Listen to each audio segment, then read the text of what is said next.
see my screen now? Someone give me a thumbs up. Yes. Okay, beautiful. So there we are. Okay, great. So what is a pessary? Well, first off, we need to understand that a pessary is a type of orthotic device for the vagina, and it is typically made of silicone. They are actually removable. They're typically left in for weeks or months. The procedure is a non-surgical procedure. Generally, they're inserted by a doctor, often a gynecologist, sometimes a urologist, and they're generally suitable for women who cannot or prefer not to have surgery. So, Andrea, your client really fits that bill at this time.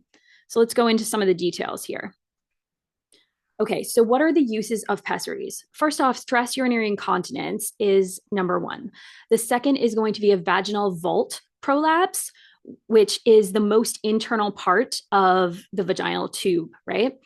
Next, a cystocele or bladder prolapse, an enterocele, which is a small bladder prolapse, a rectocele, a rectal prolapse, and of course, uterine prolapse. And they can also use them in preoperative preparation. So that's sort of what they're most commonly used for. Now, it's important for us to be aware of the stages of prolapse. So our client that Andrea is mentioning here has a stage 3. A stage 1 is going to be a mild prolapse, and the pelvic floor at this point is still really supporting those organs reasonably well. Stage 2 is that the organs remain sort of where they're supposed to be, but they've begun to encroach upon the vagina. Stage 3, the organs have started to fall to or beyond that vaginal opening. And stage 4, the organs have fallen completely beyond that vaginal opening. So that's important for us to consider and know here. So what are the types of pessaries? Well, there are multiple types, but let's start with the two most common. The two most common are one, support pessaries, which are going to be wearable in most contexts, including intercourse, and they're useful for grades 1 and 2 prolapses. Then there are space-filling pessaries, which are useful in treating high-grade prolapse and incontinence, or higher-grade prolapse and incontinence, okay? So let's have a peek at what some of these look like. First off, let's start with those support pessaries, okay? So the support pessaries, the first one is the ring. As you can see, the ring is, a ring shaped, and it has some small holes in it. You can see where it's inserted here through the vagina and really goes up to the uterus and provides support there in all directions, which is why it can be helpful in any of the cases of prolapse, but it is not effective with urinary incontinence. The next pessary we're going to look at is the lever. So a lever works again well for stages 1 and 2. It's also very effective for a retroverted uterus. Now, if you have a client that has a retroverted uterus, that has pain, that has prolapse, this may be an option for them. You can see the insertion angle is quite different for the lever. Again, it does not treat incontinence. Then we have the incontinence ring as another type of support pessary. So this is designed specifically for incontinence, and this pessary works really well for stages 1 and 2, but less well for higher grades. So while this supports incontinence, supports that 1 and 2, once we get into the higher grades, it's not going to be as effective. And the main complaint with this support is that it actually can migrate within the vagina. So it moves around a little bit on its own, and given the shape of it, that sort of makes sense, right? So let's talk about 3 types of space-filling pessaries. So the first one is the Gellhorn. These, again, unfortunately, are ideal for someone who is no longer sexually active. And that in itself, I feel like, is sort of a loaded topic, right? No longer sexually active. That phase of one's life is over. And I feel like that's not the language we want to be using with people because they may really desire to be sexually active in their life. So it's important to be able to have those conversations with people and not make assumptions, as they are aging. Some people might find these particularly difficult to remove. Obviously, the shape, makes it that way. This pessary is concave and it is attached to a stem. So you can see the picture of the Gellhorn there. So then we have a donut pessary. This one is great for relieving the symptoms, and it's one of the most common pessaries, to be quite honest. It's great at relieving the symptoms of the cystocele and the rectocele. It is very difficult to remove, and the shape of this is obviously a thick ring. And then we have the cube pessary, right? So one should not keep this in during sex. Cube pessaries they were developed, and they're interesting because they are a little bit easier to remove. And this cube shape makes them migrate less, which is great. They have a little string attached to them, but because they have all of these kind of nooks and crannies, they can lead to a bad smell, which is how, my reference here, Med News Today, kind of reference this. Now, of course, we know that this is probably where bacteria is building up, right? Which is a huge concern for pessaries in general. Unfortunately, these are not great options. And if we go deeper, to be honest, pessaries can be really difficult to fit. These are one size fits all. And honestly, 50% of people stop using them within the first year of being fit.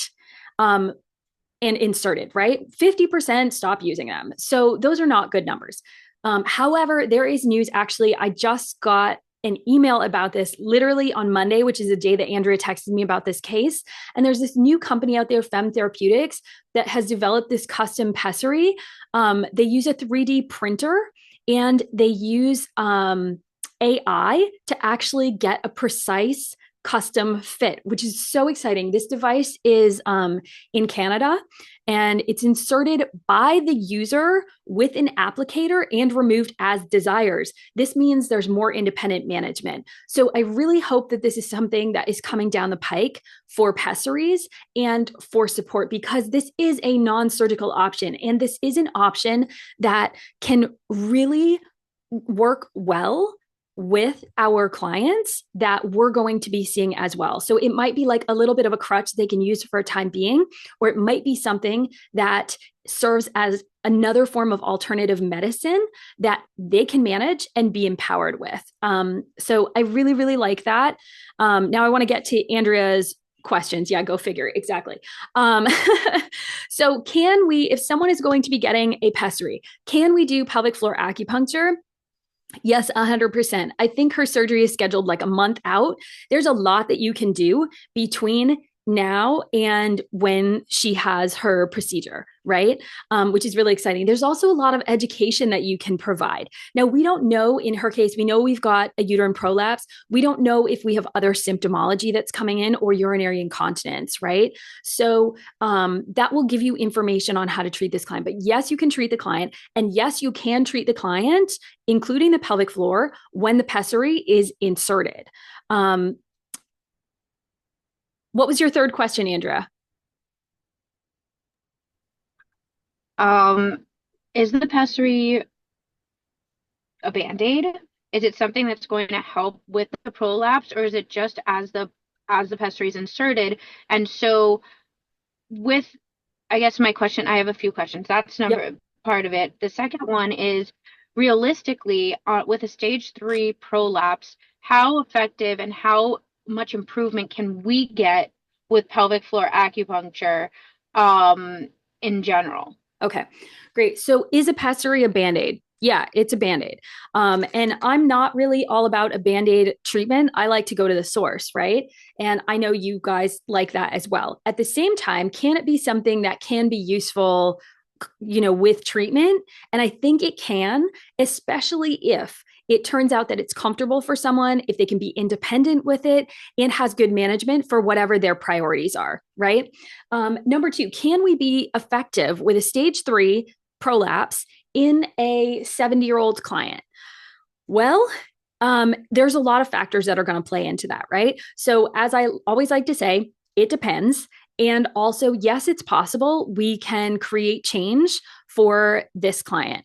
I think you need to know more before we come up with a full treatment program, but chances are there's probably a lot of muscle atrophy that is going on in the pelvic floor muscles. There's probably a lot of muscle atrophy that's going on in the posterior rotators of the hip, in the abdominal muscles, etc. I don't know that, I'm making an assumption. But if there's that muscle atrophy, then we want to start utilizing the techniques that we have, like acupuncture with stim, to start waking those muscles up a little bit, right? We also want to educate the client about the pelvic floor. We want to bring in the pelvic breath for this client so that they have awareness. Just having awareness and just being able to sort of build up that muscle tissue a little bit is going to be very effective for this client to, take off some of the burden.